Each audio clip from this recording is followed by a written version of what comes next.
अधिवेशन होऊन द्यायचं आणि मग कुठेतरी परत यायचं।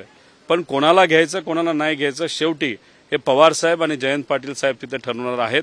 योग्य व्यक्तींना कदाचित घेतलं जाईल आणि ज्या लोकांनी चुकीच्या पद्धतीने तिथं राजकारण केलं असेल नाही तर साहेबांच्या विरोधात एखादं घोषणा केली असेल नाही तर वक्तव्य केलं असेल तर त्या लोकांना कदाचित पक्ष घेणार नाही, पण निर्णय पूर्णपणे पवार साहेब आणि जयंत पाटील साहेब तिथे घेतील। राष्ट्रवादी काँग्रेस पक्षाचा एकही आमदार चलबिचल नाही, उलट तिकडचे आमदार हे अजितदादासोबत भविष्य काळामध्ये जोडताना तुम्हाला दिसतील।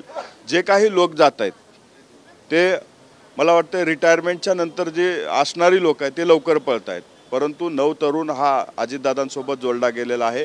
या महाराष्ट्रातले अनेक तरुण अजितदादाच्या नेतृत्वात काम करायला तयार आहेत। त्याच्यामुळं कोण गेला याच्यामुळं फरक पडत नाही। आमच्याकडे ए गेला तर बी ऑप्शन तयार आहे।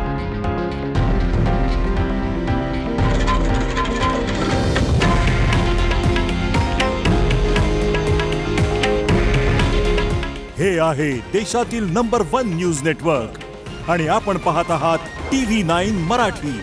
काळजी तुमची, हित महाराष्ट्राचं।